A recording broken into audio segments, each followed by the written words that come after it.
Hello दोस्तों, आपका स्वागत है आपके यूट्यूब चैनल कौशल क्लासेस में।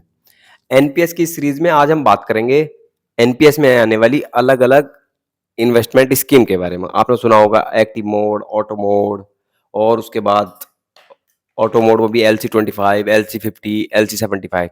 तो आज हम इन सारे टॉपिक्स पर बात करेंगे। ये बात करते हैं इन्वेस्टमेंट ऑप्शन अंडर एनपीएस। तो एनपीएस ने बताया कि आप फंड मैनेजर और इन्वेस्टमेंट ऑप्शन में भी 4 एसेट क्लास हैं, उनके बारे में बात करेंगे। सबसे पहले बात करते हैं हम 4 एसेट क्लास कौन कौन सी हैं। तो एसेट क्लास ये है आपके पास, आगे हम बताते रहेंगे कि ई मतलब इक्विटी, सी कॉर्पोरेट डेब्ट, जी गवर्नमेंट बॉन्ड और ए अल्टरनेटिव इन्वेस्टमेंट है। ठीक है, 4 एसेट क्लास है, ई सी जी और ए। अब हम बात करते हैं उसके बारे में। पहली सी कंडीशन बताई गई, जो भी एनपीएस सब्सक्राइबर यानी एनपीएस धारक है वो 50 साल तक मैक्सिमम 75% इक्विटी में एसेट एलोकेशन कर सकते हैं। यानी 50 साल से ऊपर की एज होने पर आपकी इक्विटी में एसेट एलोकेशन 75% से ज्यादा नहीं हो सकती। ठीक है, फ्रॉम 51 ईयर्स एंड अबव, उसके बाद maximum permitted equity investment will be per the equity allocation matrix below, उन्होंने बता रखा है। ठीक है, उसके बाद एक चीज और है, percentage contribution value can not be 5% for alternative. जो ए एसेट क्लास अल्टरनेटिव वाली, उसमें आपका किसी भी कंडीशन में, किसी भी एज में आपका जो इन्वेस्टमेंट है वो 5% से ज्यादा नहीं हो सकता। ठीक है, ये आपकी इक्विटी एलोकेशन मैट्रिक्स की बात करते हैं। वो क्या कह रहे हैं,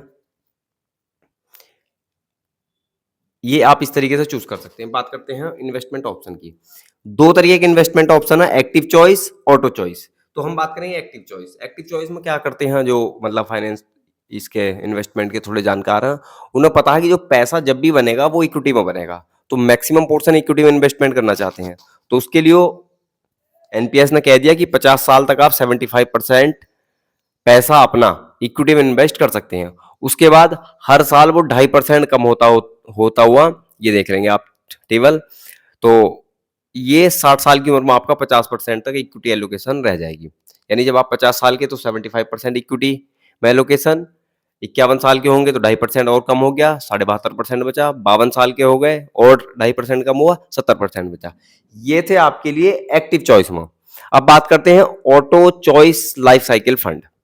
क्या एनपीएस, जो एनपीएस ने क्या करा कि सभी लोग इतने जानकार नहीं हैं, तो ज्यादा लॉजिक ना लगाते हुए उसने अपनी तरफ से 3 ऑप्शन दिए। 3 ऑप्शन कौन कौन से दिए, वो 3 है ऑप्शन, ये देखेंगे आप सब, LC 75, LC 50 और LC 25। ठीक है, उनके नाम भी दिए गए। LC 75 aggressive life cycle fund, उसमें क्या बताया, ये साइकिल ऐसी है कि आपको 35 की एज तक इक्विटी में एलोकेशन 75% हो सकता है, 75% तक कर सकते हैं। आप टेबल देखेंगे, जब भी कोई एम्प्लॉय 35 साल का था तो उसका एसेट एलोकेशन 75% हो सकता है इक्विटी में। उसके बाद हर साल 4% से घटते हुए, हर साल 4% घटते चले जाएंगे। कब तक, 45 साल की एज तक। अब आप यहां देखेंगे 45 की एज में 35 रह गया, 45 से 50 तक ये हर साल 3% से इक्विटी की एलोकेशन कम होगी, इक्विटी पे जो हिस्सेदारी है वो कम होगी। कब तक, 50 साल तक 3। उसके बाद क्या होगा, 50 साल के बाद हर साल 1% इक्विटी में एलोकेशन आपकी कम होती चली जाएगी। ये था आपका LC 75। अब बात करते हैं LC 50, जिसे कहते हैं moderate life cycle fund. Moderate life cycle fund क्या होगा, उसमें क्या होगा, जैसे नाम से ही पता है LC 50 का मतलब है इक्विटी में इन्वेस्टमेंट का मैक्सिमम एक्सपोजर 50% है। उसमें क्या होगा, 35 साल तक की एज तक आप अपना 50% एलोकेशन इक्विटी में कर सकते हैं।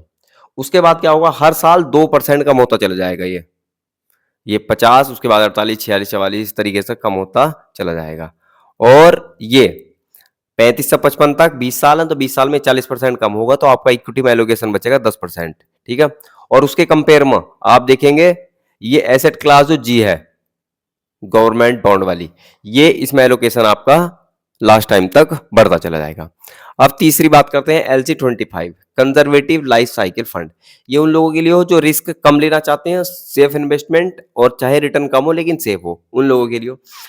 LC 25 से जैसा पता है कि आपको इक्विटी क्लास में जो इन्वेस्टमेंट होगा वो केवल 25% होगा, सी कॉर्पोरेट में 45 और जी गवर्नमेंट बॉन्ड में 30। तो इस तरीके से इक्विटी में जो पार्टनरशिप होगी यानी कि उसका इन्वेस्टमेंट होगा वो हर साल 1% कम होते होते 20 साल में वो 20% कम होगा, और जब आप 55 साल के होंगे तो आपका इक्विटी में जो एक्सपोजर बचेगा वो बचेगा आपका 5%।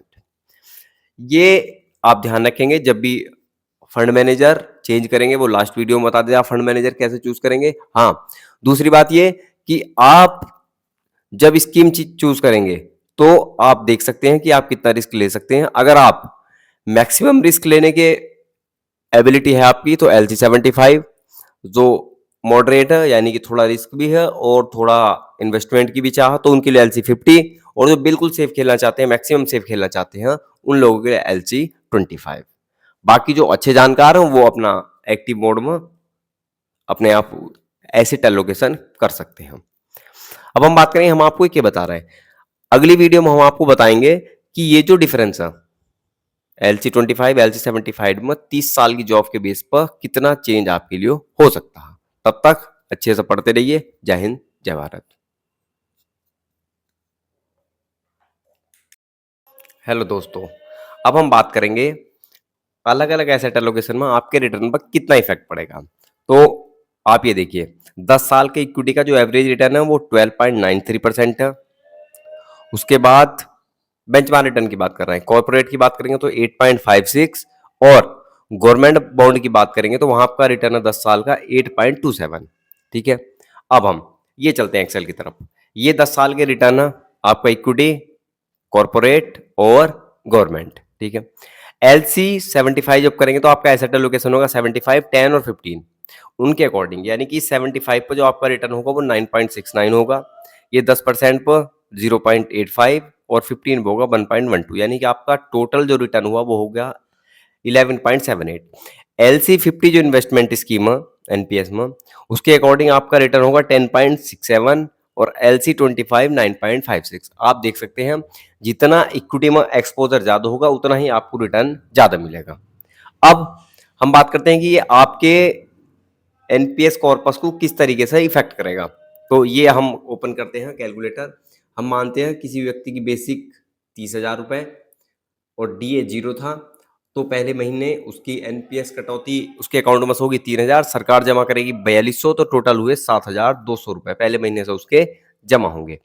हमने मान लिया उसके पर्सनल मतलब जो एनुअल इंक्रीमेंट है वो 3% और डीए 10%, यानी कि एवरेज जो एनुअल सेटअप अप यानी जो इंक्रीजमेंट है वो 6% हो रहा। ठीक है, 30 साल की हम नौकरी मानते हैं। अब देखते हैं, हम मानते हैं एलसी, सबसे पहले देखते हैं LC75 का रिटर्न था 11.78।